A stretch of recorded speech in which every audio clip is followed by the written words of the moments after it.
I got a woman and a kid 200 yards out, moving towards the convoy.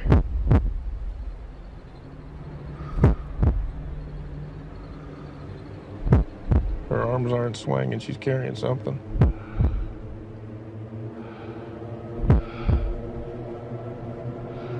Yeah, she's got a grenade. She's got an RKG Russian grenade. She's saying to the kid. You say a woman and a kid? You got eyes on this? Can you confirm? Negative. Your call. They fry you if you're wrong.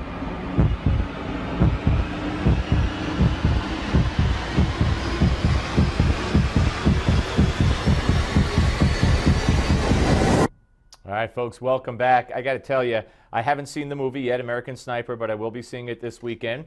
And joining us right now is a man who played a prominent role in the award-nominated film, and that's Navid Negahban, Iranian-American actor who most recently played in not only American Sniper, but he has a prominent role in the Showtime series Homeland. Navid, welcome, sir. Thank you for having me, sir. All right. I mean, how exciting is it for you to be in this movie? And I know you played, you actually played Sheikh al-Abodi, and you were cooperating in Iraq, helping the sniper acquire one of his targets, I believe. So the reaction to this film, has it surprised you? I mean, it has been huge. It broke some records, and it was very good. I went to the theater. I saw it last week, and in Middletown, and the whole theater was full. Do you feel like at that point when standing up and saying, "Hey, I'm in it. That's me"? No, I was hiding all the way in the back. I was very quiet. What about some of the reaction from the liberals in this country, whether they're filmmakers, actors, or in my view, you know, just loony bins like Michael Moore, trashing snipers, saying this is a war movie, it's a neocon movie, it glorifies war and teaches you to hate it, you know, people who are of Islamic faith. What's your reaction to all that? I believe that maybe he didn't understand the film correctly. Because if you pay attention, even if you pay attention to the dialogue, it's not about the war. It's not about creating hate. If there is any hate being created, is the hate that is being created toward the war, because all the guys who are going there, you see the transformation in them. You see how they are changing through war. So it's not what they are doing, and it's just where they are being place or what they are being put into, and they have to react to it. So you say that it might even, far from being a pro-war, glorifying war, as some on the left have claimed, you claim it might actually have the opposite effect. I suggest that you should go and see the film one more time. No, I'm serious. There's a dialogue. I mean, if you pay attention to some things, some of your viewers might not have seen the film, so I don't want to give anything away. Sure. But if you go there, just please pay attention. Pay attention to the dialogue. Pay attention to the dialogue that's happening between the soldiers, because these soldiers, they're talking about their journey, and you see the transition, especially in Bradley, the changes that's happening inside him. So the struggle, the hardship. So all our kids or all our soldiers that we are sending them over there, when they're coming back, they are kind of bringing the war back. What about the portrayal of what about this political correctness now that nobody shows the cartoons that were the target of the terrorists in France out of fear? You have people like the president, the Pope, and others all saying, "Oh, don't, you know, let's respect other people's religions. Don't say this. Don't make that movie. Don't make that documentary. Don't draw that cartoon." How do you feel about that? Respecting other people's beliefs, I'm all for it. I mean, one of the things that is happening is that sometimes we are coming and we are saying, my way is the better way, or I am right and I know the best, and that's disrespect, and you're triggering something inside the person that the person feels that is not being seen. Now he wants to prove himself and he wants to show himself. I'm all for respect. I'm coming from the era. I grew up in the era that we had to deal with revolution. We had to deal with the war. I mean, it was, what was it, 8 years war between But you Iran don't, and Iraq? you don't favor capitulating to the terrorists, do you? No, not at all. Okay. Not at all. I don't. I'm not supporting them. Right. And see, we'll continue, Navid. We're coming Okay. back with Navid and a special guest next. Dr. Marc Benhuri will join Navid after the break because he's also playing the doctor in another movie that's yet to be out. Don't go away.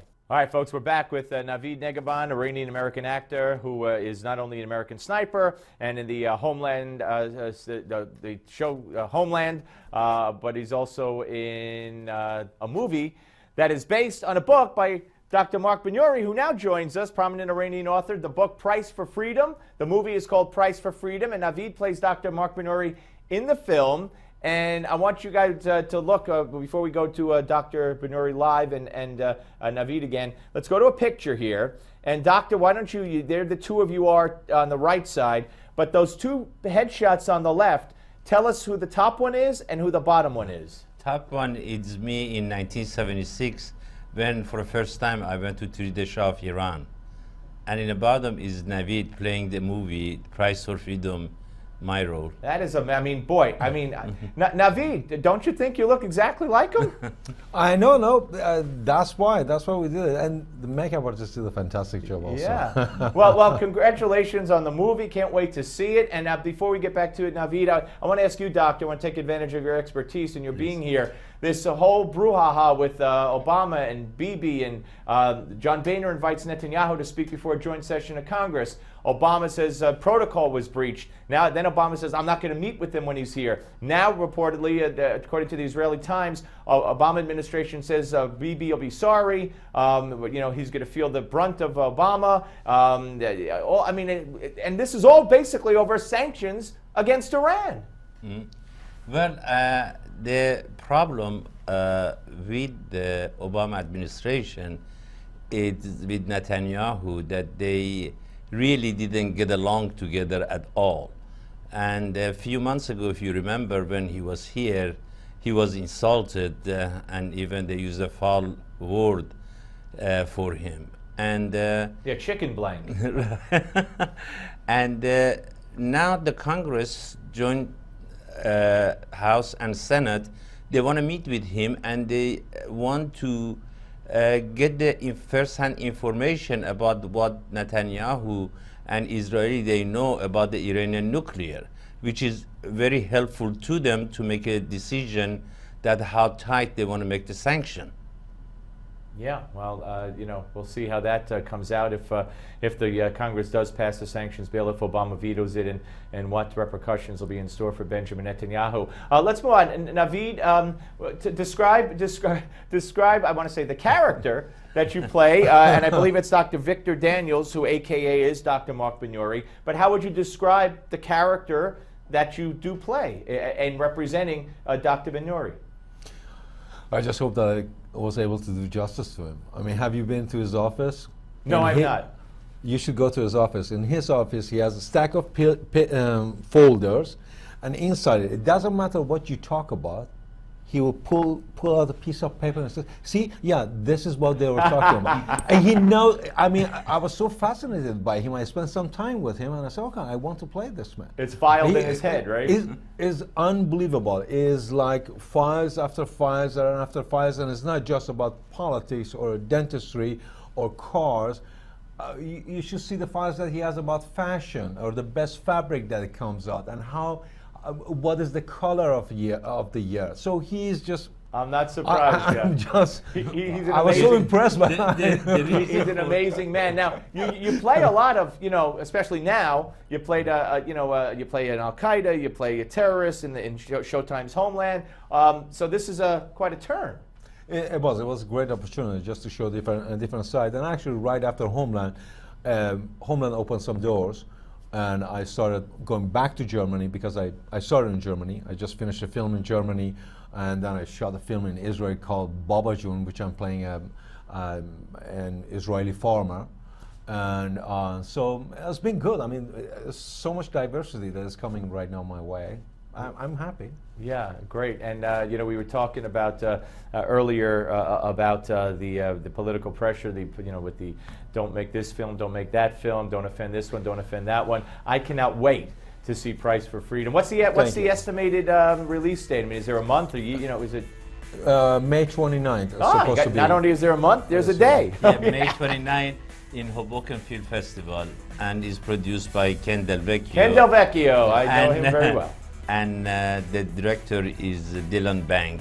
Great. And well, best of luck, Price for Freedom, and I Thank want to thank you. Pleasure to meet you, Navid Negahban, and of course, Doctor. We'll see you again very soon, I'm sure, Thank as you. this whole thing progresses with Iran. Folks, up next, it's the Malzberg panel. Don't go away.